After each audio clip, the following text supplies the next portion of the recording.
Good morning and welcome to day 3 of Pre-Vlogmas. The lighting's not the best. I thought it would look pretty with the lights, but it blows me out a bit, so whatever. Probably last time I attempt this. But anyways, so it's about 7 a.m.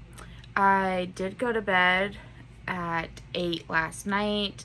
I woke up around 1 in the morning and went downstairs and had some leftover Thanksgiving food with my husband, and then went back to bed around 3. And I'm awake now. So hoping that this has reset my sleep. So what am I going to do today? I am going to go downstairs, make a cup of tea. I need to have some more rolls rise. I only baked 12 for Thanksgiving. I use frozen dough, so they have to rise for like 5 hours. So I'm gonna make the last 12 that was in the package, and then we should have enough for the rest of leftovers. And then I am going to load the dishwasher while my tea steeps, then come up here, do the next stripe on my Advent socks, and then concentrate some on the cross stitching that I need to do. I also probably need to wash the dogs today. Tomorrow I need to call and schedule a grooming appointment for them for in a couple of weeks. So if I wash them today, then it won't be too soon for another grooming session. So I'm gonna do that. And that's about it. Tomorrow I'm gonna bake a loaf of bread. I'm not sure if that will be the day I take you guys through the process of making a loaf of sourdough bread, but we will see.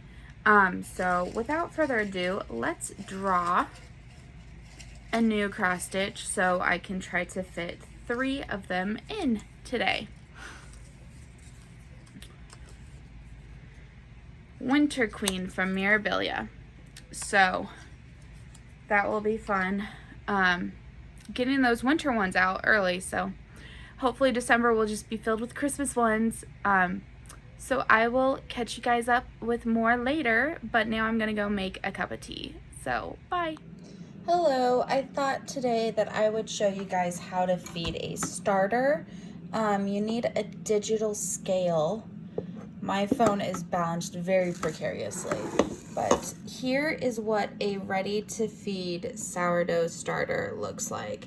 So it's all bubbly. If you could smell it, it's got a faint alcohol-y smell, I think. I don't know really how to describe it. Anyways, so put a bowl on your digital scale and then zero it out. That's just telling me my water's boiled. Okay.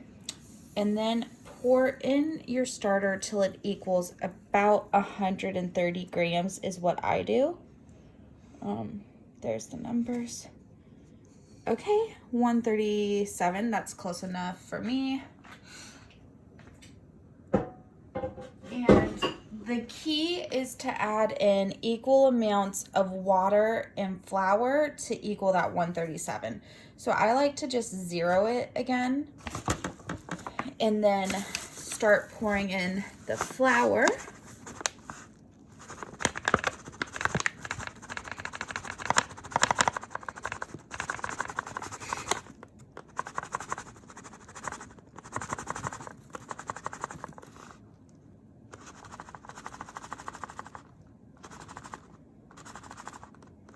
Okay, 135 is close enough, 136.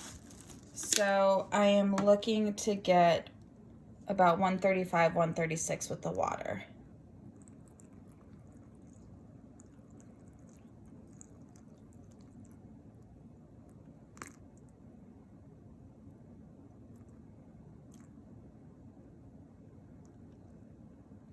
Uh, 134 is close enough in my book.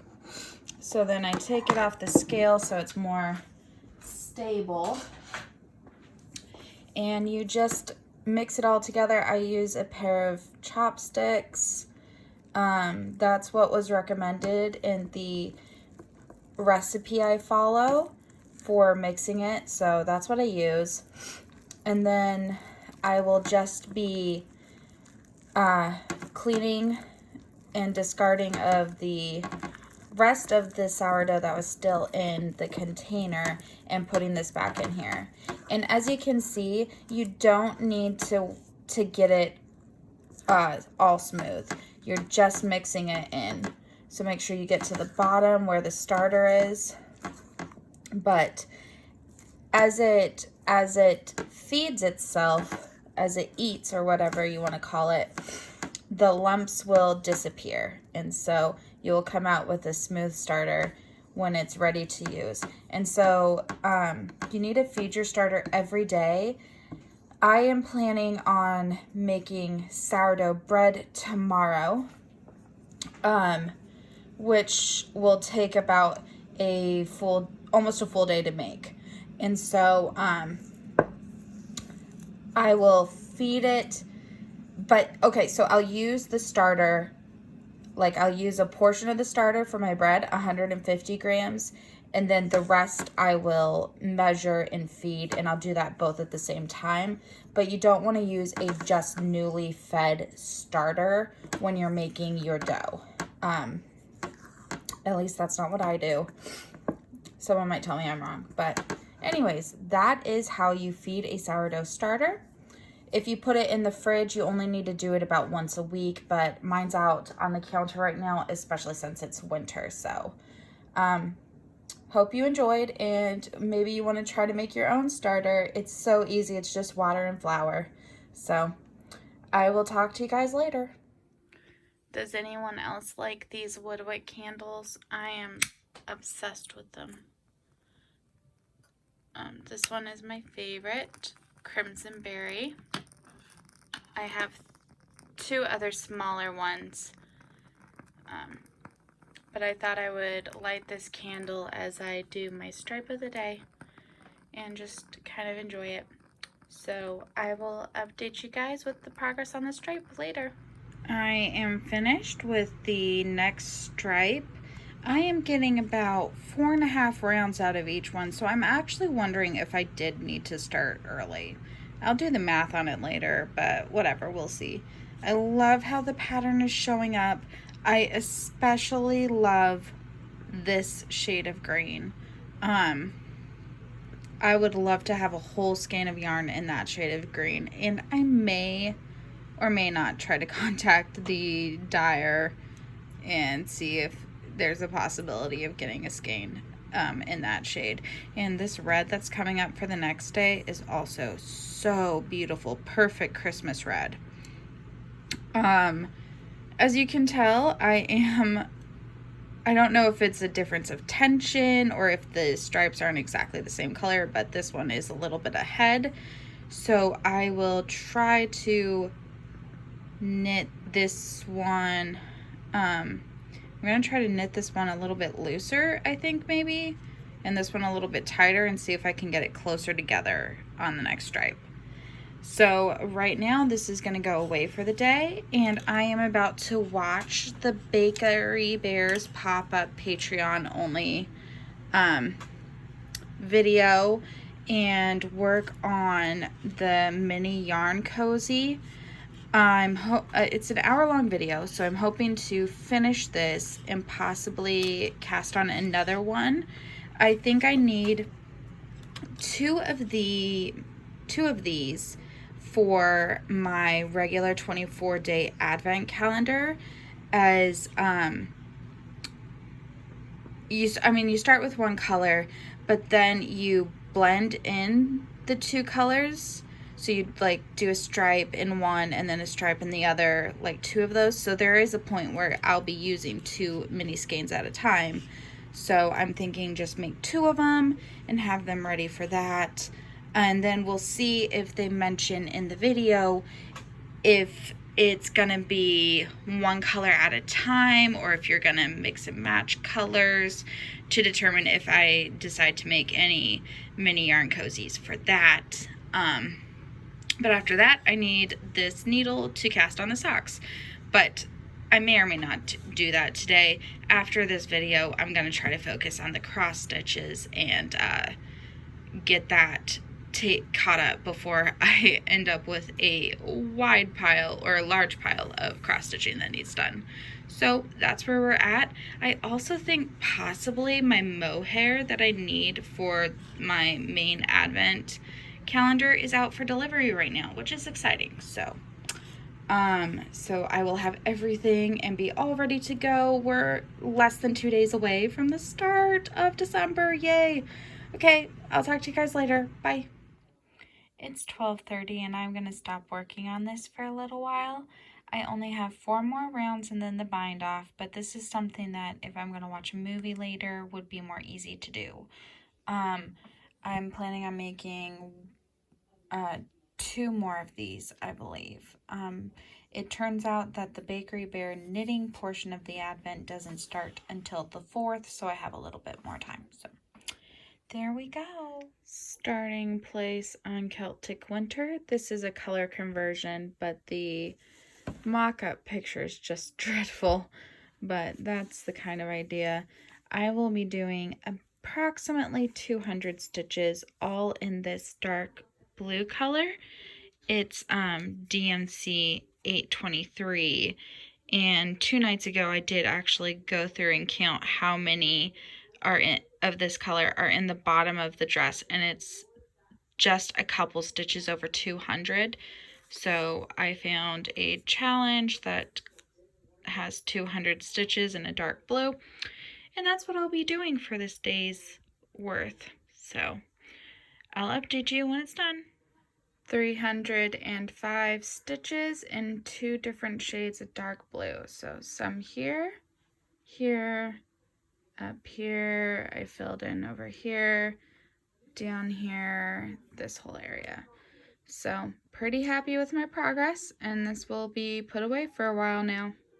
Here is my starting place on Christmas at Hawk Run Hollow.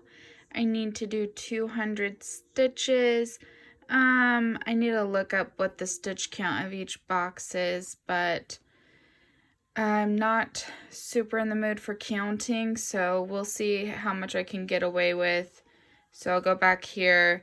I'll probably then go up here and go down because I won't have to really count that. And we'll see where that stands and how close I am to 200. So this is my starting point. This is 40 count fabric, so it's a little hard on my eyes. So we'll see. We'll see how far I get. We are having a Netflix party. Me, 2 of my sisters, and my parents, and watching The Christmas Chronicles Part 2. We really enjoyed the first one. The second one is hit and miss. There's some good and some not great. So just waiting for my mom to join the party again because her internet's really bad, so she keeps getting kicked out. So thought I would update you. I'm probably about to switch to finish the mini yarn cozy. So I'm close to 200 stitches. I finished this little yarn cozy. So isn't it super cute? And then I just put in a mini skein I already had wound up. So this isn't actually for the Advent calendar, but isn't it cute? These are faux cables. And anyways, yep, I'm super excited. Unfortunately, there wasn't enough of this yarn left to make a second one, so I'm gonna have to try to find more yarn. I mean, more like scrap yarn, and use that and maybe make one more. Yeah, so just thought I would share that. I'm happy to have finished it. So all in all, day 3 was pretty successful. I finished a mini cozy, I did 2 cross stitches, and I did a stripe of my sock. So tomorrow I need to do 2 cross stitches because I'll need to draw 1 more, and do all the last kind of finishing up things before December 1st on Tuesday, which I'm so super excited about. It's late. It is garbage night tonight at my house, so I need to go take out the garbage and then go to bed. But I will talk to you all tomorrow. Bye.